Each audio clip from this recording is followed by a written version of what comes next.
Welcome to Leadership on Purpose, the podcast series.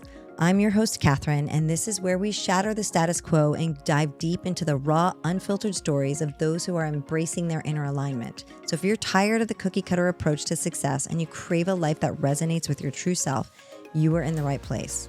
So join me each week as we uncover powerful insights from those who have had the courage to lean into their purpose, live authentically, and create a life they were made for.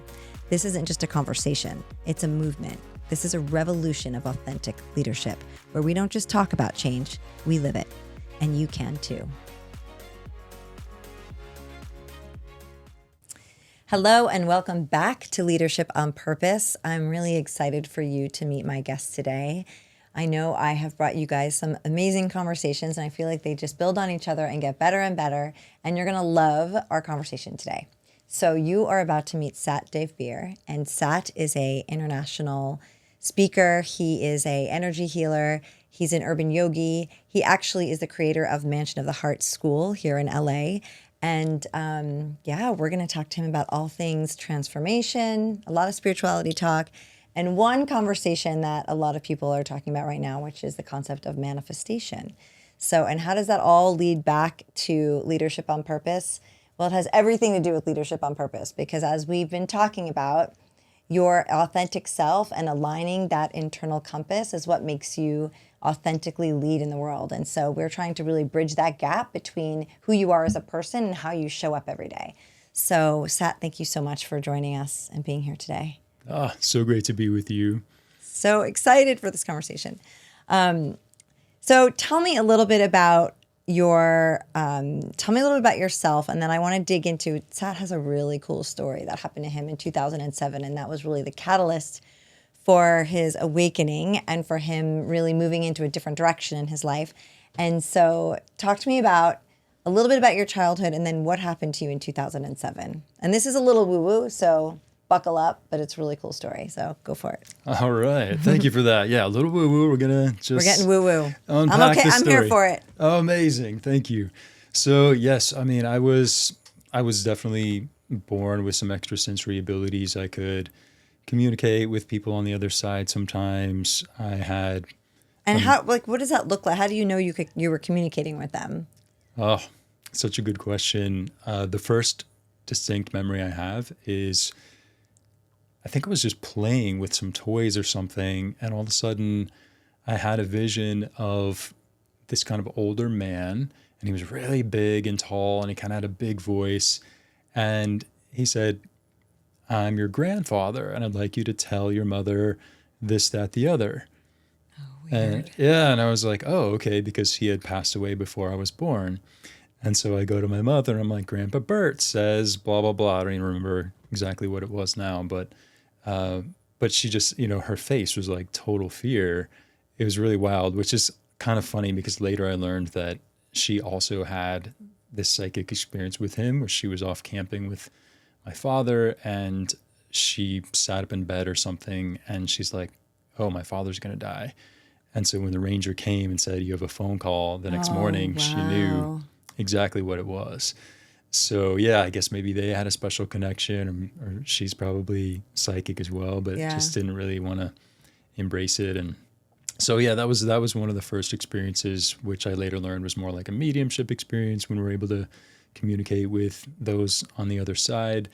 But then I would also just see things that I learned at a young age other people couldn't see. I could see energy, I could see people's auras, I could see when people started to get tense, how their auras would change, and I would bolt out of the room like, I know what's about to happen. There's going to be some kind of fight or fascinating. Yeah. So I learned all of that. I learned to be really sensitive to energy and everything that I was seeing and feeling.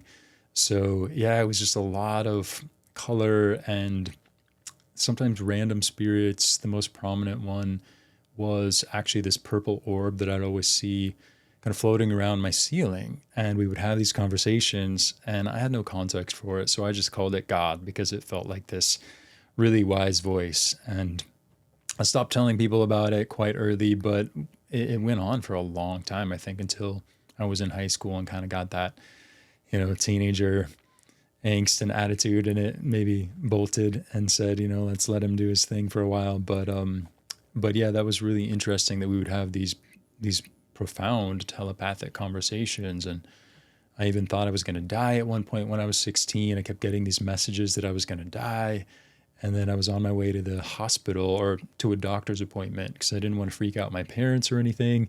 So I took it upon myself to make a doctor's appointment, drive myself to a doctor an hour away to see what was going on. But maybe 20 minutes outside of the doctor's office, this voice came back and said, "You're going to be fine. You're not going to die."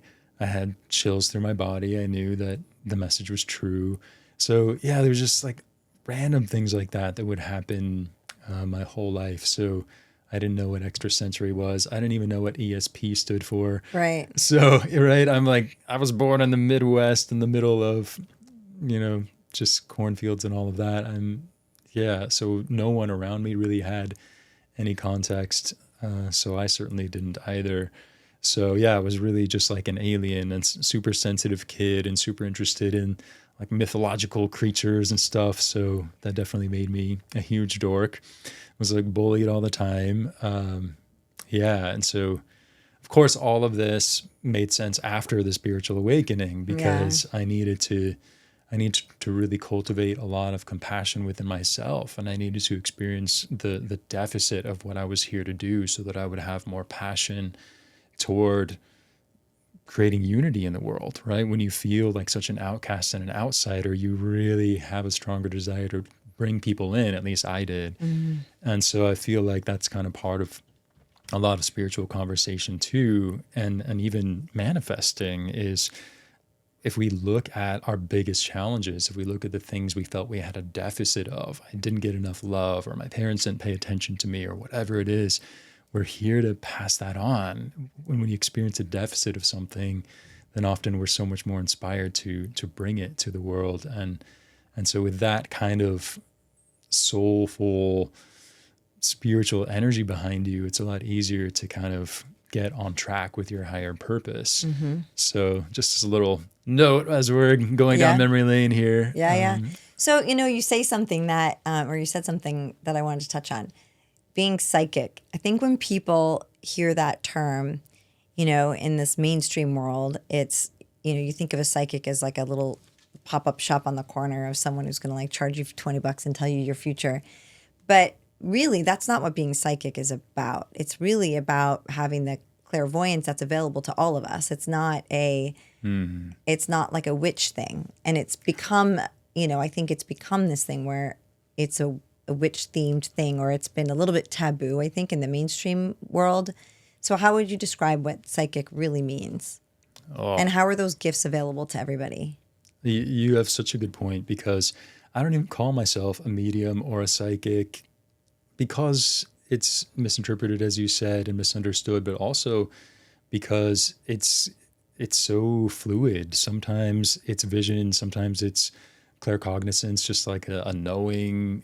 I know my extrasensory stuff comes through so many different ways.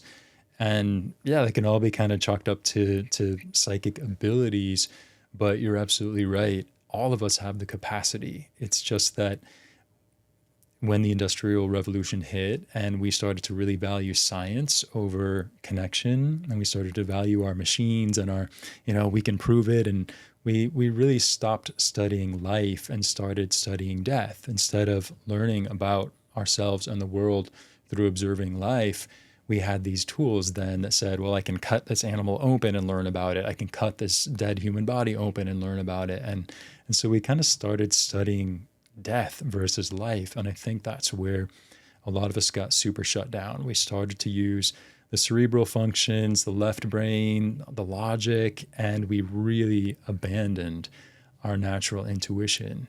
And so it is a very natural thing for human beings to have this connection to each other, to the world, to the universe. We've just kind of pinched ourselves off. So it's an intuition-based knowing.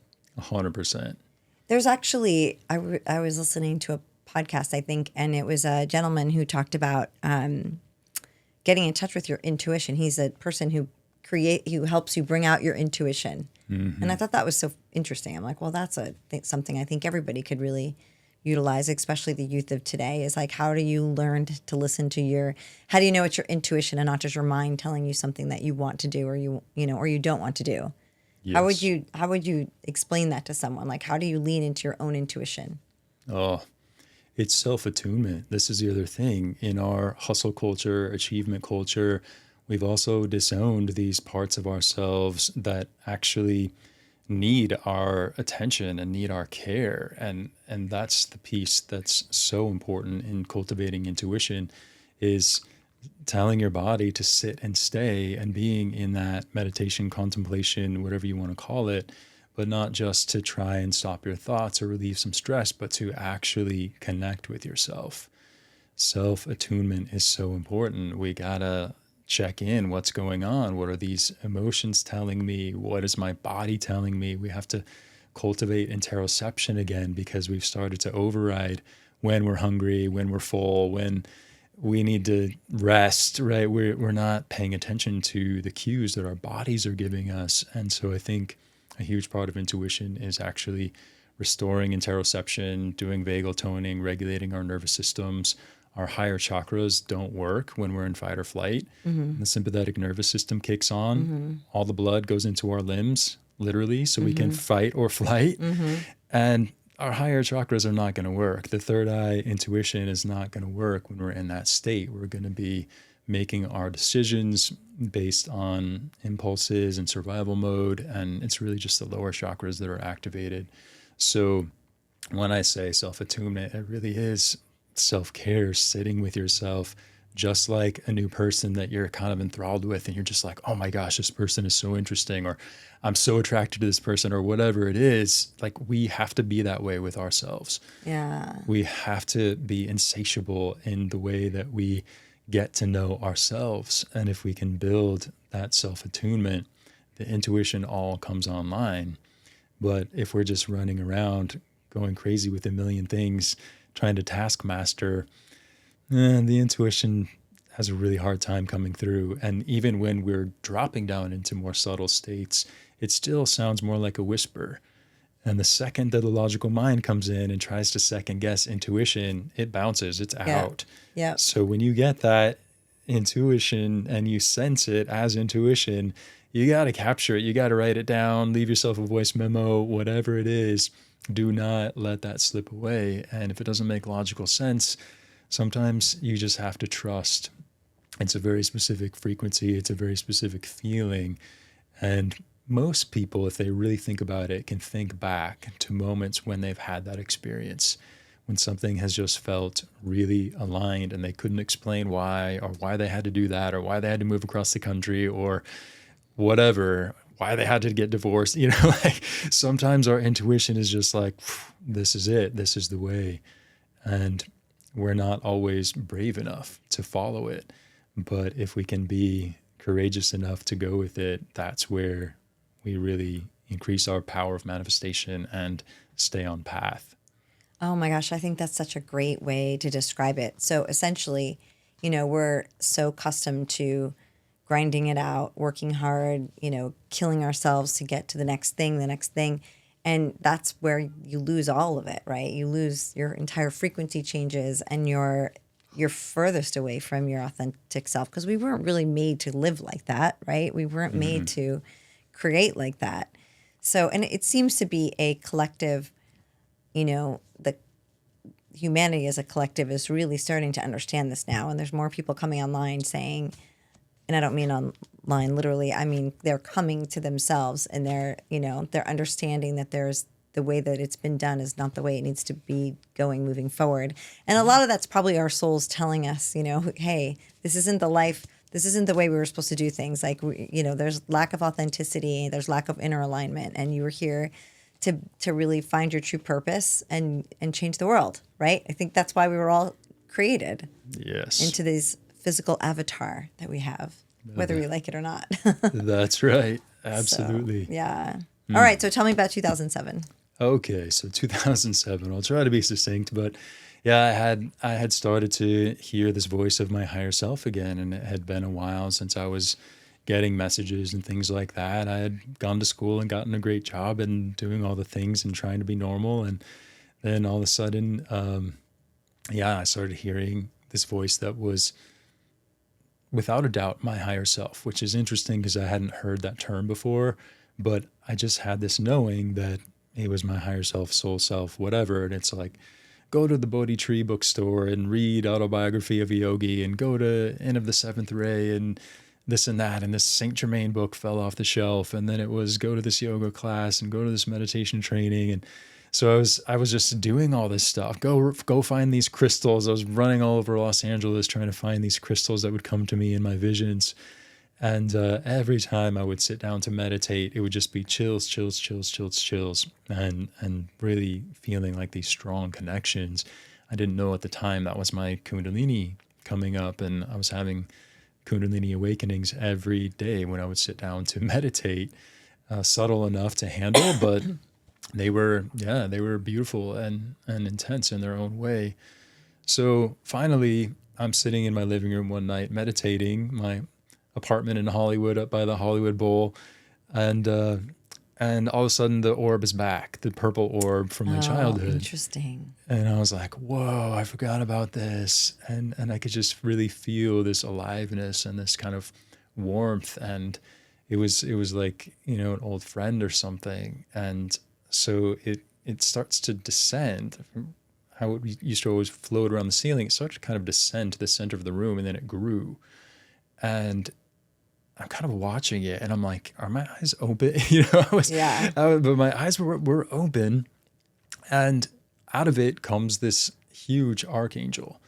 Huge archangel appears and says, come with me. And he yanks me out of my physical body. Mind you, at this point, I still have no idea what an astral body is, let alone that we all have one, and so later I learned he yanked my astral body out of my physical body, took me to the other side, took me to the very beginning when Source was still non-physical, and I got to watch the creation process of sound waves emerging and increasing in heat and frequency and turning to plasma and light and hydrogen atoms and all this stuff and swirls of things being born, consciousness and orbs of light and stars and planets and all these different things. And then what we call the monads or the oversouls were born, and they started to birth these souls out of them. That's us, right? These eternal souls that then started to descend through different realms that were being created to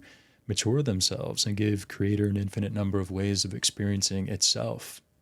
So that's how I relate to myself and all of us, is all creation that we see and experience is really giving Source an infinite number of ways of experiencing itself. And so the law of free will is really powerful because Source energy doesn't really care how we use our energy. It knows that it'll eventually be recycled and recalibrated. And, if we want to be really destructive with it, that's our prerogative. We can do that. That's our free will. But of course, we feel so much more aligned and harmonious and fulfilled when we're kind of moving in alignment with divine will, aligning our free will with divine will. So there's an intelligence there that we can all be brought back toward that pure awareness of Source energy. But there was so much. I mean, I got to see the dimensions of consciousness and different civilizations and galaxies and universes and creator gods that design these holograms, like this Earth hologram we're in now, all designed for our souls to have spaces, environments to evolve through. And it was really interesting too to see how the Earth's core quality is diversity. We have Venus is love and Mars is action and Jupiter is expansion, right? All of these planets have their own unique consciousness that influences the whole galaxy and whatnot and solar system. But I didn't know that Earth has this core quality of diversity. And that's why so many souls want to sign up for this experience, because we can evolve so much being thrown in with all these different souls at vastly different points of their evolution, with vastly different curriculum, life curriculum that we choose pre-incarnation. And so that was really fascinating in terms of the piece that's maybe super relevant to our existence here and now in this human form, that, yeah, it feels really hard and chaotic and dense a lot of the time, but it's also so beautiful. And when we can sort of track that there are 8 billion of us human souls at vastly different points of our evolution with such varied curriculum for our lives, then it's a little easier to just be with, to coexist without freaking out. Why are these people doing that? Why are they believing this? It's like, just stay in your own lane, right? We all have our unique purpose, and there's so many realities coexisting here. And I feel like that was pretty huge for me, coming back and trying to wrap my head around what I had just seen and what happened in that journey. That was a piece that really stood out. I felt so much more relaxed in, my judgments. I kind of dissolved my judgments around other people, and a lot of my resistance of like, oh, that person's obnoxious, or that's such a big ego, or whatever. I'm just like, we're I all mean, doing you our might be thing. the most chill person I've ever met in my life, so I can definitely attest to that. Oh, I'm glad. I'm glad that comes across. Yeah, for sure. That's fascinating. So you have this experience. You think it happened.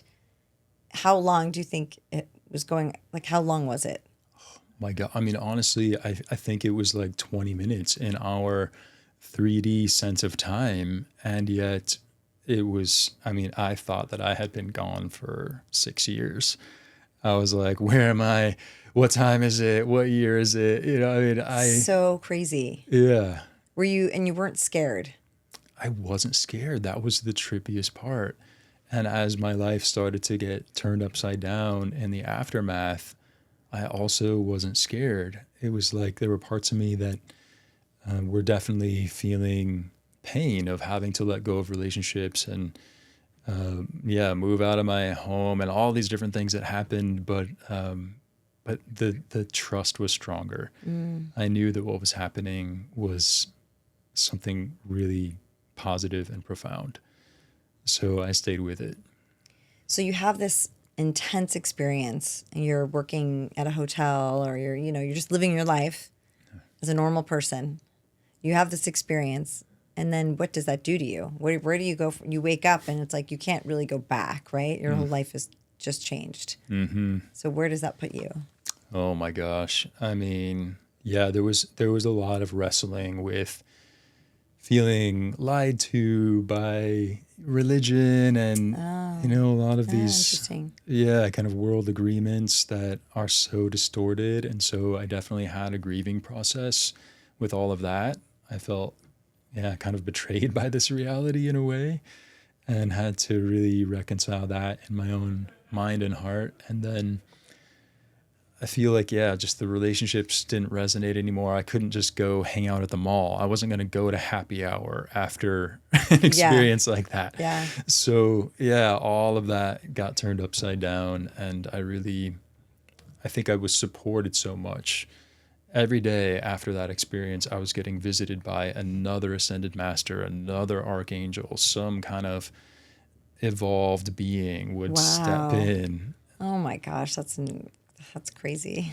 Yeah. I mean, like I think I would be almost scared, but I think their energy is probably so loving that it would take that fear. There's no fear there. That's exactly what it is. It's, yeah, the vibration is just such pure love, and you just melt into it, and it's euphoric. It was Yeshua, it was Buddha, it was all of these different, yeah, all the archangels, all these different beings, even some of the Egyptian beings. And oh my gosh, I'm still meeting new ones even all these years later. Wow. They're coming to me, and it's So you're just being guided. You're being guided on your own journey. yeah. I mean, I don't even know what to say about that. That's pretty profound. Okay, so teach us what are some what are the things that we don't ask? We want to make anybody watching this right now is somebody who's a seeker, right? Wants to do well, is been on their own path, their own journey, but interested and curious.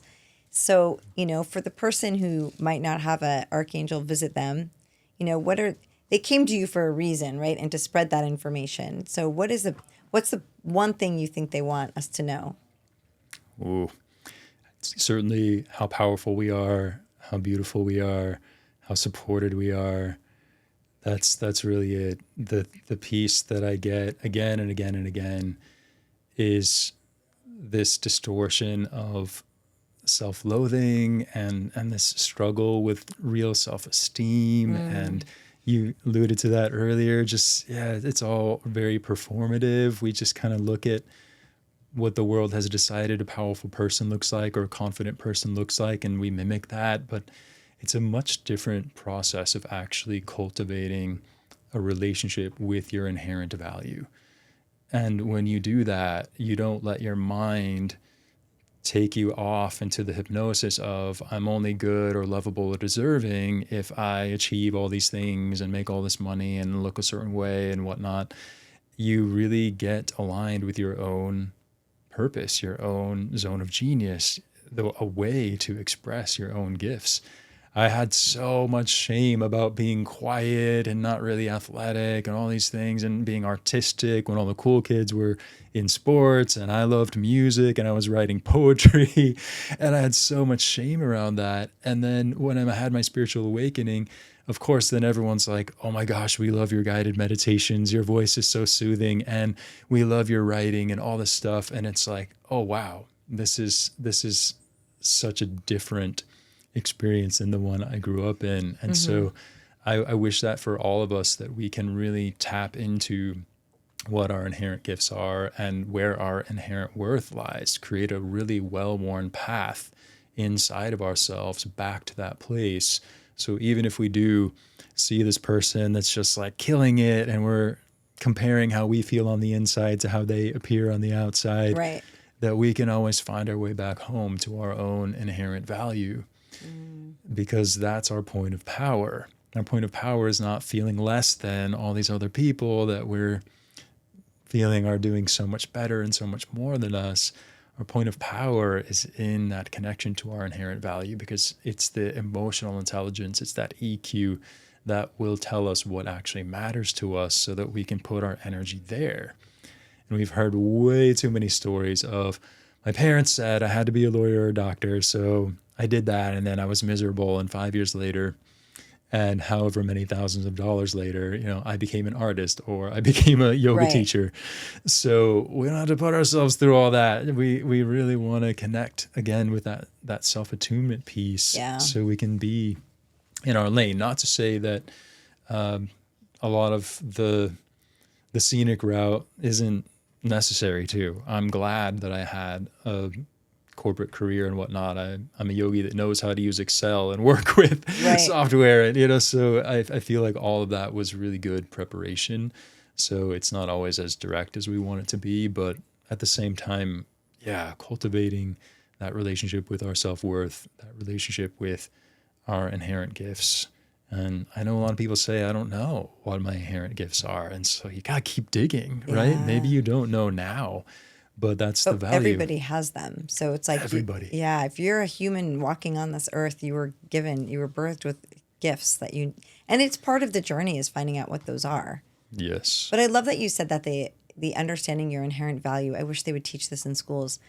It would be more educational for kids than any, math problem they might learn. But that's my opinion. But no, I think that's where that solid foundation that you build for yourself, where you don't need anything external from you, to validate who you are, right? And so, I talk to a lot of people in corporate right now, and that was where I spent 20 years of my career. And so much of it is the hustle and the grinding it out and the seeking for external and, the worrying and the anxiety. And there's so little of it that's where the reflection is internal. And I really think that's, when you can get to a place where you have that internal validation, that's your executive presence, right? That's your solid foundation that you need to stand off of. And I don't know if you don't have that, I think that's where, then you see people get sick and they get stressed and, it's like the life around you starts to crumble because you're standing on a sand house, right? You're not standing on solid footing. So it's really interesting that you mentioned it that way. Oh, yes. I love the Dalai Lama quote. the paradox of our age is that we sacrifice our health to build wealth, and then we have to spend that wealth to try and restore our health. So true, though, right? Mm-hmm. Mm-hmm. I mean, yeah, it's a crazy journey. Okay, well, let's talk about manifestation. Yes. I love this topic. I love it. Me too. It's fun. It's like, oh, I don't know. It's like everyone is interested in it. And I mean, you go on YouTube and I think it's it's like the top trending topic. Everybody wants to know, how do I manifest my SP? That's a big one. How do I manifest a new car? How do I manifest more money? I mean, I've had my experience with manifestation and it's been very interesting. It's not really what I thought it was, right? I think it's very rooted in a transformational thinking. And, I think it's very spiritually based. But if you were to tell somebody who's looking to manifest something, like how would you describe what that is?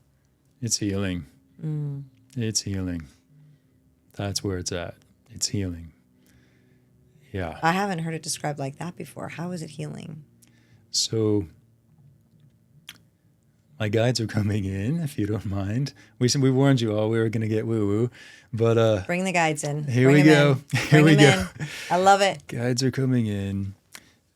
They're talking about how the Aquarian age is about our empowerment and our sovereignty. So if you incarnated in this period where 12/21/12, the Mayan calendar ended and we left the Piscean age and entered the age of Aquarius, then you're here either supporting that or really learning from that, or there was something that called your soul to be here in this exact moment of the change of ages. And so the nature of the age of Aquarius is to be empowered versus be sheeple or be slaves to these different systems and whatnot. We're all waking up and realizing that, yes, we can be entrepreneurs. We can find what our gifts are and use the law of reciprocity to be compensated for sharing them in meaningful ways and adding value to each other's lives. And this is the heart of this time. And that's why that's becoming more of a theme. And we're seeing the younger generations just won't work for other corporations and things. They're wanting to do their own thing because that's the consciousness of this time we're in. So the reason why I say that this is all about healing is because it's very difficult to put a prosperity energy on top of a scarcity energy and manifest abundance. We first have to heal the ways that we feel not enough in ourselves, like we were just talking about, the self-worth piece, cultivating all of that. We have to figure out our limiting beliefs, our programs. For me, I saw growing up a lot of entitlement, a lot of abuse of power from the extremely affluent people around me. And so I realized after the spiritual awakening that I was still running a lot of resistance to money because I thought money was going to turn me into an asshole. Yeah. Can I say that? Yeah. Okay. Sure. So it's YouTube. You can say whatever you want. Fantastic. Yeah. But I did. And so I really had to sit with all of that. And I thought back as I was meditating on some of those programs and patterns and the resistance I was having to money, because we all say, I want money. That's obvious. We want the freedom. We want to be able to live our best lives. It gives us a lot of space to really explore and feel like we've got resources to do the things we want to do. So of course we all want money, but we all have blocks to money too in different ways, or complicated relationships with it in one way or another. So as I was unraveling all of that, I also remembered as a little kid being at the grocery store with my mother, and I would say, oh, this bread is 30 cents cheaper than that one. And she'd be like, honey, we're going to get the good bread. It's fine. But I was like, where did I learn that? Where was I looking at that age for something less expensive? Where did I already have this scarcity consciousness? I had to have picked that up from the consciousness around me, even though it wasn't in my immediate family per se.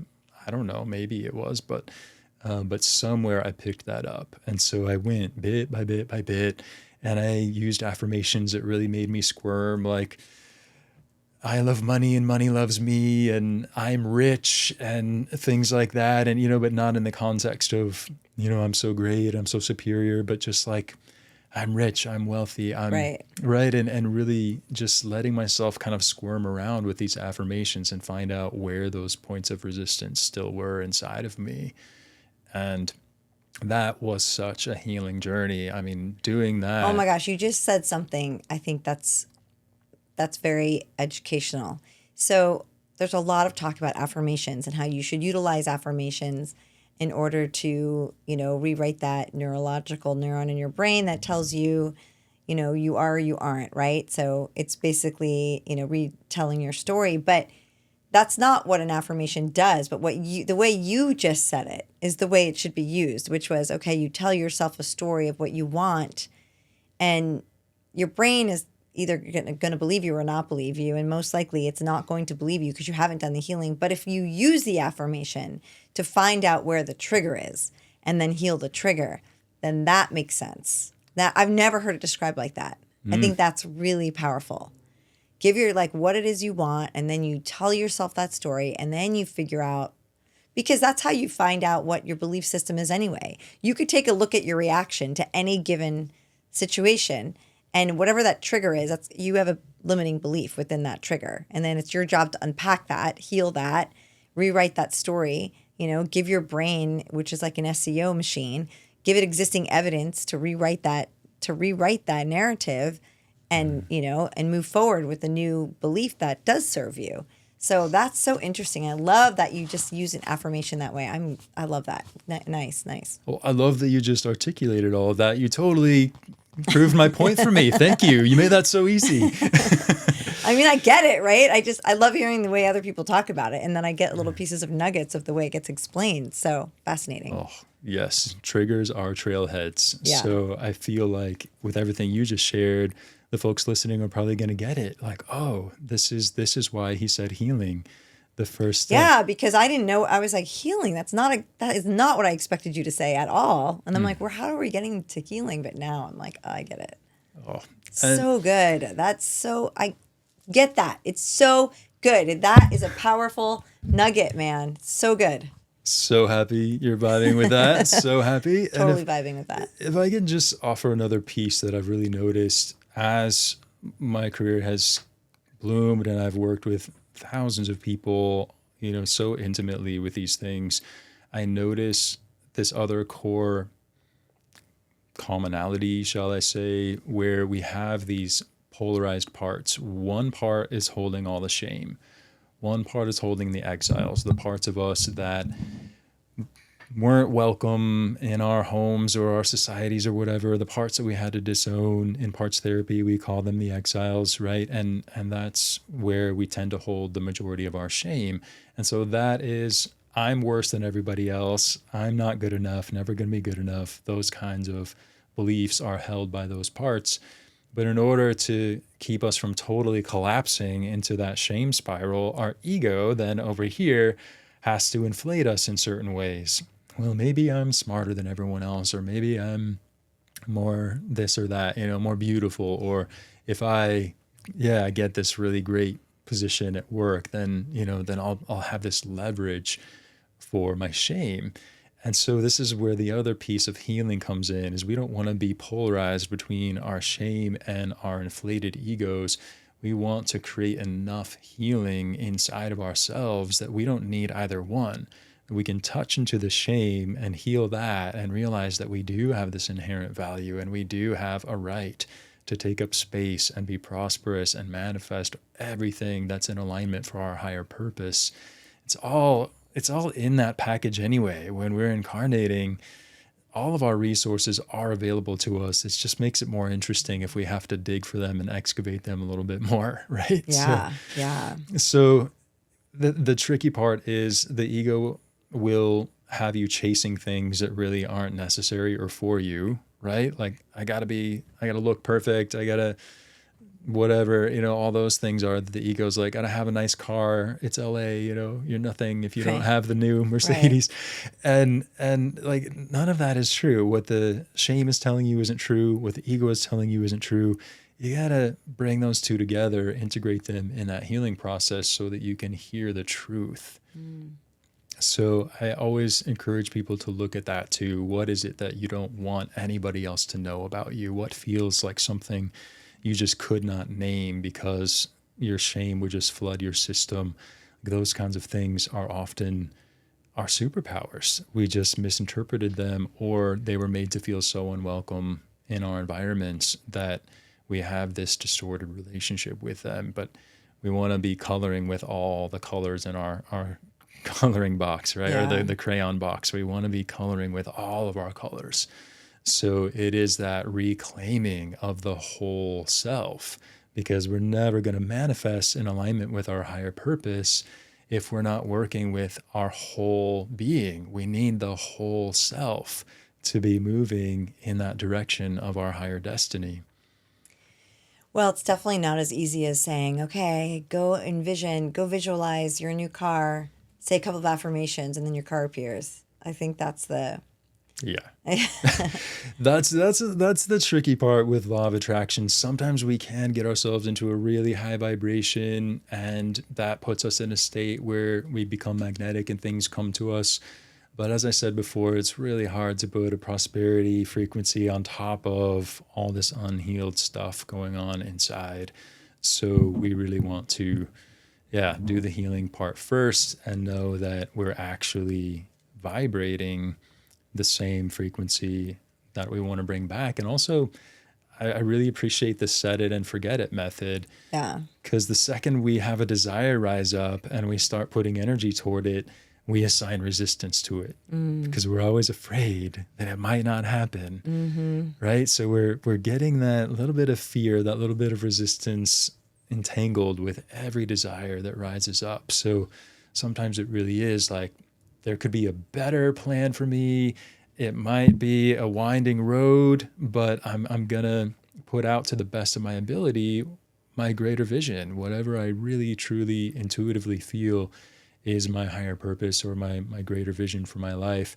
And put that out there with a little bit of wiggle room. I'm not going to push God out.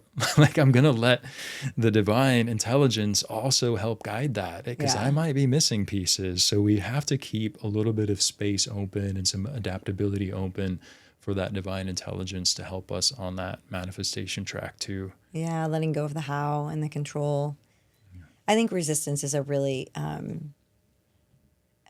powerful word too, because that's also what a trigger is.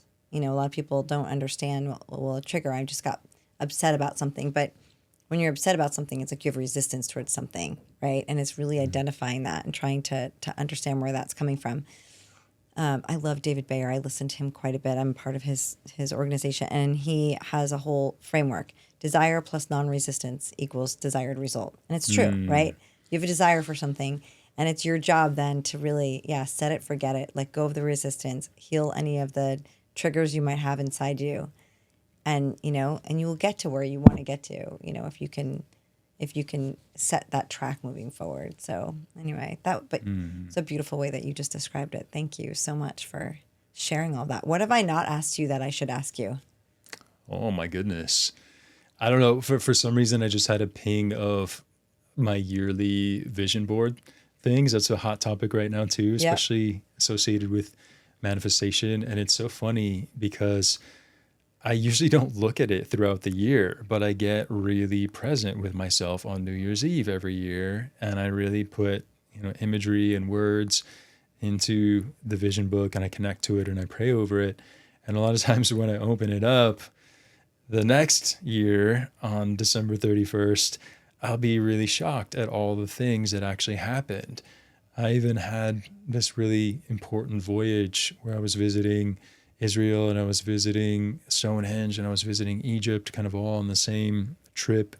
And it was so funny that I went back to my vision board at the end of that year, and there were pictures of all those places in the exact order that I ended up going to them. No way. Yeah, and I had completely forgotten But yeah, that's just another plug for set it and forget it. Sometimes if we're really like we're in that vision board every day and we're Right. pushing too Right. hard, it's like we gotta relax a little, Yeah. let it happen Yeah, organically. because it's like it does. You start to create resistance. Like, why hasn't this happened yet? Why, how am I going to make this happen? And then you get into the how, and you really do have to release the how, and just let things work out the way that they're supposed to work out.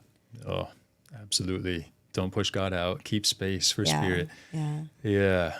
The other piece that my guides are popping in with is choice mastery, this concept that original archangel that came to me began to really mentor me and put me through spiritual hygiene boot camp, and sent me off to a bunch of other trainings and things too. Just, oh my gosh, so many sacred journeys and pilgrimages. But he always talks about choice mastery, which I think you touched on a moment ago too, as are we really clear enough in ourselves to be taking the actions that are aligned with our desired outcomes? Are we at that level of choice mastery that all of our choices are really contributing to our healing process, to the healthiest possible relationship with ourselves that we can have, that self-attunement, that self-worth?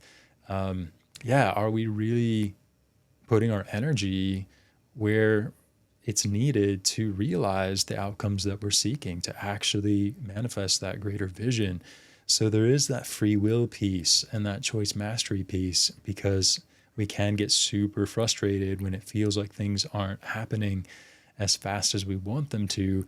But if we really take inventory, a lot of times it's like, well, yeah, I was watching Netflix and then I was doing this and then I got distracted by that. And it's kind of like, yeah, the universe is going, we need you to meet us halfway here. Yeah, yeah. So The action is, the yeah, inspired action yes, is important. yes, that power of choice and, Yeah. and so much power in placing our energy where it's going to actually lead us in the direction we want to go. So that feels really, really big. Yeah, really powerful. Mm-hmm. Anything else those guides are telling you?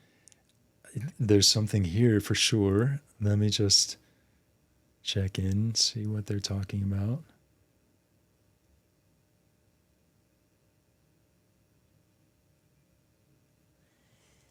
I mean, I'm pretty spiritual, but I don't have this. Yeah, this piece is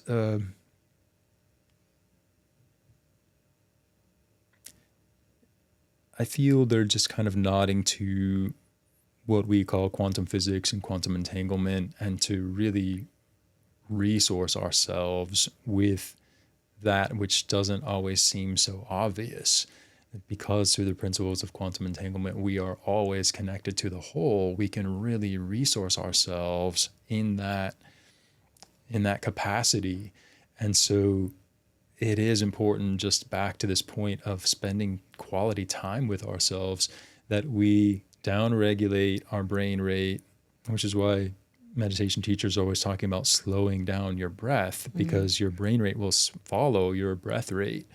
So we want to slow down our breath so we can slow down our brain rate, so we can slow down our nervous system to the degree that we kind of go to zero. And in that 0 point energy, or sometimes described as the scalar wave energy, we are then plugged in to the whole, and we can really feel ourselves being resourced, whether that's healing the emotional body, the physical body, the mental body, some part of the spiritual body, some chakra that got out of whack, whatever. Something about that still point. And that was one of the first things that this archangel had me do, was start every morning by going to zero. And he said, if you are willing to go to zero, you can become everything. So I would use these mantras like, I empty myself so the universe can fill me. I started to relate to myself as a vessel for that divine intelligence to move through. And I think all of us are anointed with these particular destinies. And if we're relating to ourselves as these worthy vessels for this consciousness that already exists, for this destiny and this beauty and this experience that's already existing on the astral plane, if we think of ourselves as the chosen ones, as the anointed ones for that energy to express through, then there's a lot more ease. We don't feel like we need to really use that personal willpower and deplete ourselves so much to make things happen. We're just really getting into that allowing piece. I'm an open vessel. This consciousness that's choosing to express itself through me, I welcome. I welcome. Wow, that was really beautiful and powerful. And I think one thing you said I want to make sure everyone takes away is how you're powerful because you're here. So you could be sitting, in your living room on your phone, feeling down or feeling distraught or, alone. And this is the time for you to get really clear and get really quiet and get to the place of like, hey, what am I really here for? Because if you're feeling that, it's not true, right? You're not meant to feel those things. You're associating a meaning with the belief system you have. So get really clear on what that is that's making you feel that way, and understand that you are so powerful and a co-creator of your own life, and get really clear on like what you were meant to do. And I love I love that you just said that, we forget how powerful we are. We are so powerful. Yeah. So thank you so much for being here and hanging out at the studio today. I really appreciate it. Such a pleasure. This Thanks is a for really having me. Great conversation. Oh, such a blessing. Yeah, thank you. Indeed. All right. Well, I hope you guys get some really good nuggets out of that. I'm going to be really curious to get your feedback. So make sure you leave us some comments, and I will leave all of Sat's contact information in the show notes as well. And if you're feeling like you need a little bit more assistance or not sure where you are in your mindset world right now, you can text SHIFT to 55444, and I'm going to send you a little assessment. And if you need more help, we can go from there. Thank you guys so much. We'll see you soon.